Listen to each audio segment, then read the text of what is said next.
Today, the difference between Ashkenazi or Ashkenazim and Mizrahim is less important in Israeli society. The difference between them is blurred. There are many mixed marriage Oriental Jews with Ashkenazi Jews. Also, social integration is constantly improving. Disparities persist.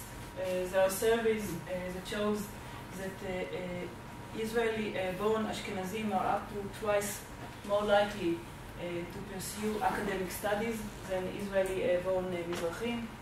Also, according to a survey by Adva Center, the average income of the Ashkenazim was 36% higher than that of Mizrahim in 2004. So there are differences or maybe disparities, but the Oriental Jews and Mizrahi are now a very strong group in Israeli society, and what helped to this change of their image is the story of the Oriental music.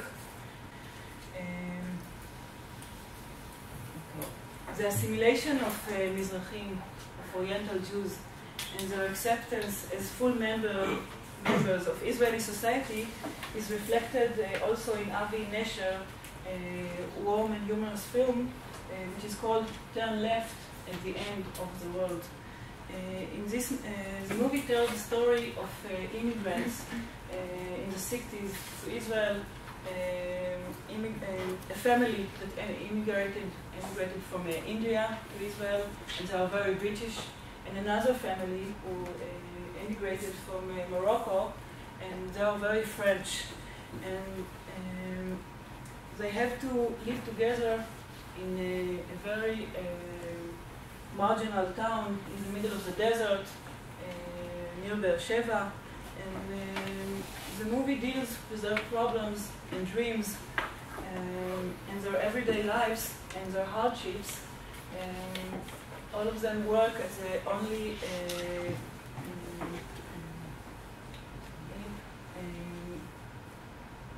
at a bottling plant, which was the only job that they could get those days.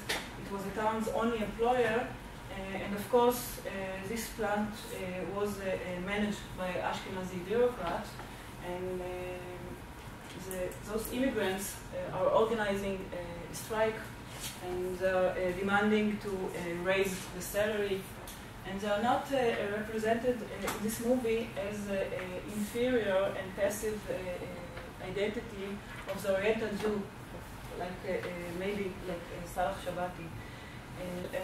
Move on to another marginal identity which became at the center of attention in the last decade, both at the Israeli cinema and the Israeli TV. And I'm speaking about the Orthodox Jews, or the religious Jews in Israeli society, and also about homosexuals. And they're actually not connected to each other, but there was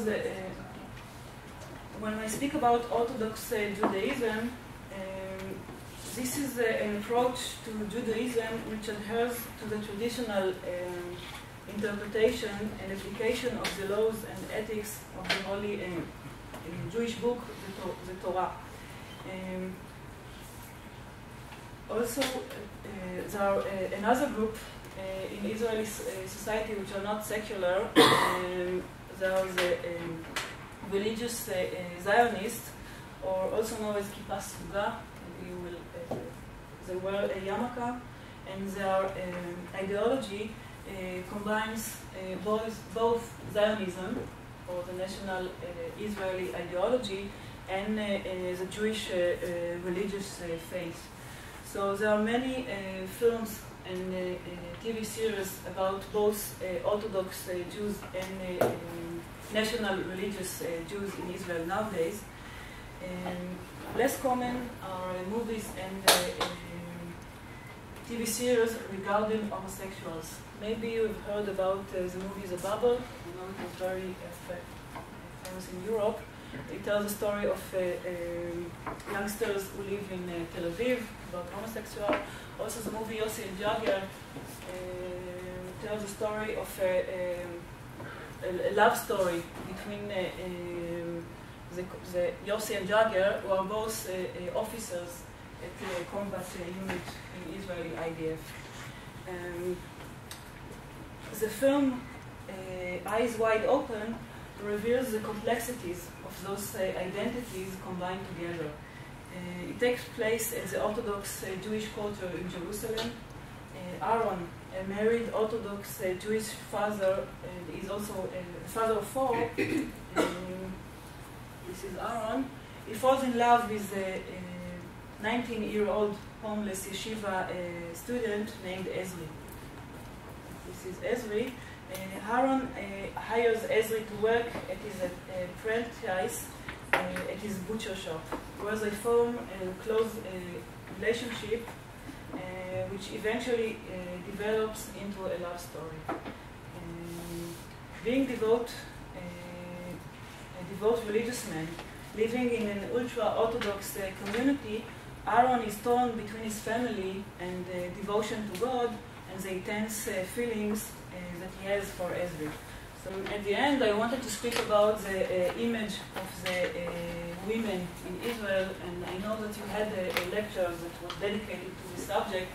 So I would just say generally that at the early days of the cinema in Israel,